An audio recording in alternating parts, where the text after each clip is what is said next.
আসসালামু আলাইকুম ভিউয়ার্স, আশা করি আপনারা সবাই ভালো আছেন। সবাইকে এসএম কোডিং ইনস্টিটিউটের পক্ষ থেকে সিএসএস টিউটোরিয়াল পর্বে জানাই স্বাগতম, অনেক অনেক শুভেচ্ছা। ধারাবাহিকভাবে এটি আমাদের সিএসএস এর 17তম পর্ব এবং আজকের পর্বে আমরা শিখব সিএসএস এর ফ্লোট প্রপার্টি নিয়ে কাজ করা। তো চলুন শুরু করা যাক আমাদের আজকের এই ভিডিওটি। তো ফ্লোট মানে হচ্ছে গিয়ে এর বাংলা অর্থ হচ্ছে গিয়ে ভাষা, ঠিক আছে। তো আমাদের ওয়েবসাইটে আমরা কখন ফ্লোটটা ইউজ করব, তো তার জন্য আমি একটা ইমেজ এখানে মার্কআপ করে রাখছি, যেটা এরকম দেখতে, ঠিক আছে। তো এই ইমেজটাকে আমরা ফ্লোট করব, ঠিক আছে। তো এখানে দেখেন এই ইমেজটা কিন্তু প্রথমত বাম সাইডে আছে, ঠিক আছে।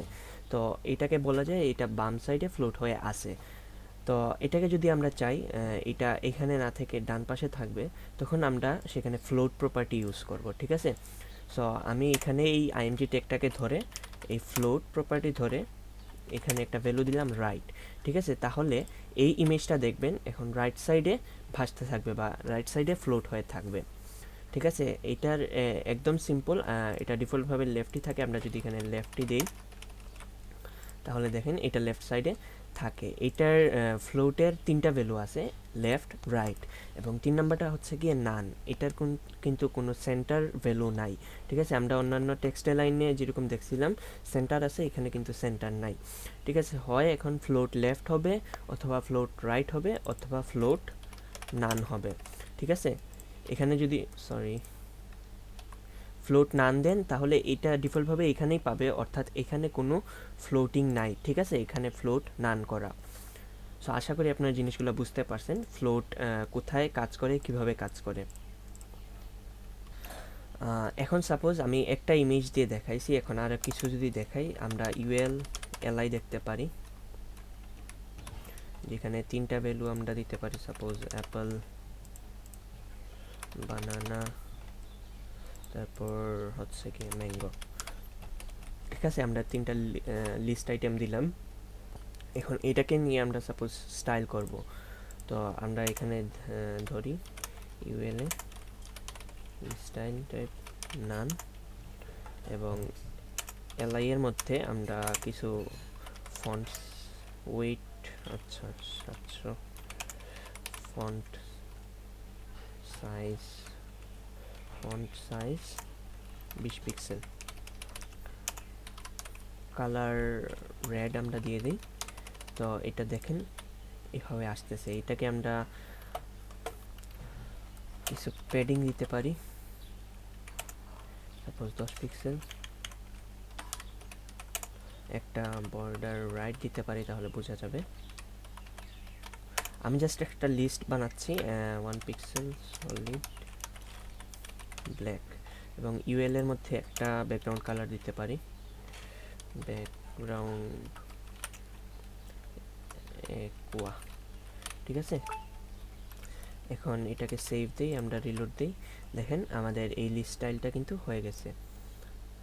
ডিফল্টভাবে কিছু মার্জিন প্যাডিং পাচ্ছে, আমি এটাকে বাদ দিই।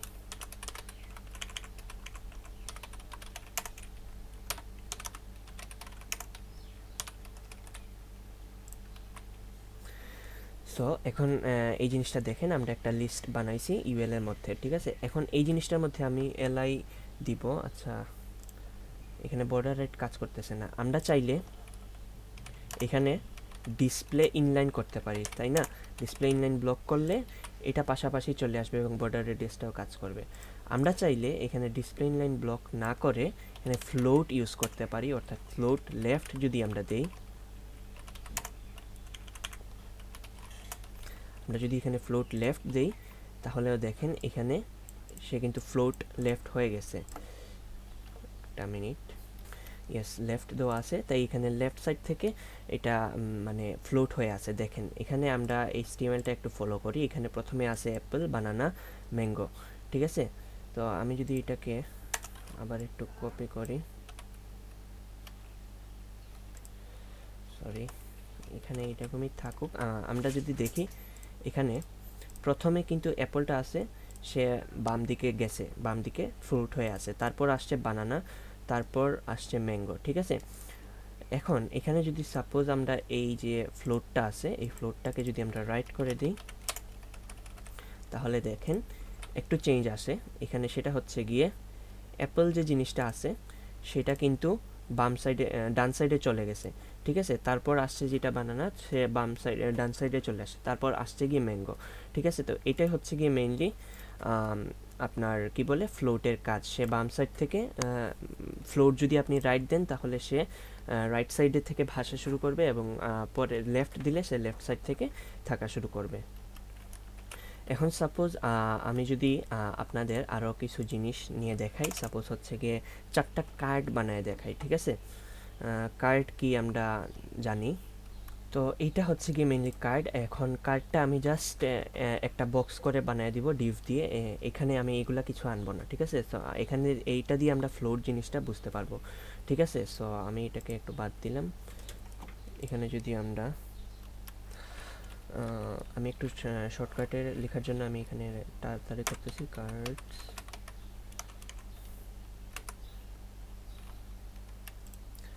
তো আমি জাস্ট 4টা কার্ড বানিয়ে রাখছি, অ্যান্ড এখানে একটু সিএসএস লিখছি, জাস্ট এরকম আসছে জিনিসটা, ঠিক আছে। এখন এই জিনিসটাকে নিয়ে আমি ফ্লোট জিনিসটা বুঝাই দিচ্ছি, ঠিক আছে। তো আমি এটাকে আপাতত একটু কমেন্ট করে রাখতেছি, ফ্লোট রাইট। অ্যান্ড এখানে সবগুলার কিন্তু একটা সেম ক্লাস দিছি, আবার প্রত্যেকটার আলাদা আলাদা ক্লাস দিছি, ঠিক আছে। তো কার্ডস যেটা আছে আমি সেটাকে বলে দিলাম যে তুমি ফ্লোট রাইট হবা, ঠিক আছে। এখন দেখেন জিনিসটা কি হয়, এখানে কিন্তু ফ্লোট রাইট হচ্ছে, অর্থাৎ ব্লু যেটা আছে প্রথম কার্ড সেটা রাইট সাইডে গেছে, তারপর রেড, তারপর গ্রিন, তারপর ইয়েলো। আমাদের কার্ডটা কিন্তু এরকমই আছে, দেখেন এখানে কার্ড 1 2 3 সিরিয়ালি আছে, এখানে 1 2 3, এখানে প্রথম কার্ডটা ডান সাইডে গেছে, তারপরেরটা তার ডান সাইডে গেছে, তারপরেরটা এরকম করে ওই সাইডে গিয়ে যেটা দিছি আমরা সেভাবে ফ্লোট হয়ে আছে। এখন যদি আমরা এখানে ফ্লোট লেফট দিতাম তাহলে দেখেন এটা কিন্তু ফ্লোট লেফট হয়ে আছে, অর্থাৎ ব্লু, রেড, গ্রিন, ইয়েলো এটা কিন্তু এইভাবে ভেসে আছে, ঠিক আছে। সো এটাই হচ্ছে কি মেইনলি ফ্লোট প্রপার্টির ইউজটা। আমরা এখানে ফ্লোট রাইট এটা কমেন্ট করার কারণ হচ্ছে গিয়ে এটা যদি আমরা কমেন্ট না করতাম তাহলে দেখেন এখানে একটু কনফ্লিক্ট হয়ে যেত, ঠিক আছে। কারণ হচ্ছে গিয়ে সেও এখানে ভেসে আছে, সেও এখানে ভেসে আছে। আবার এখানে ফ্লোট রাইট করলে এখন দেখবেন যে ব্লু যে কার্ডটা আছে সে কিন্তু একটু চেঞ্জ হয়ে গেছে, ঠিক আছে। ওকে, আসলে এখানে কার্ডসগুলা ফ্লোট রাইট করা, তারপর এটা এলআইটাও রাইট করার জন্য এখানে কিছু কনফ্লিক্ট হয়েছে, ঠিক আছে। সো এটাই হচ্ছে কি মেইনলি ফ্লোটের কাজ। আমরা অনেকগুলা জিনিস যেমন এলআইতে আমরা ফ্লোট রাইট করে আমরা এগুলাকে ডান সাইডে ভাসাইতে পারি অথবা বাম সাইডে ভাসায় রাখতে পারি। সো আশা করি আপনারা জিনিসগুলো বুঝতে পারছেন। দেখা হচ্ছে নেক্সট ভিডিওতে। আল্লাহ হাফেজ সবাইকে।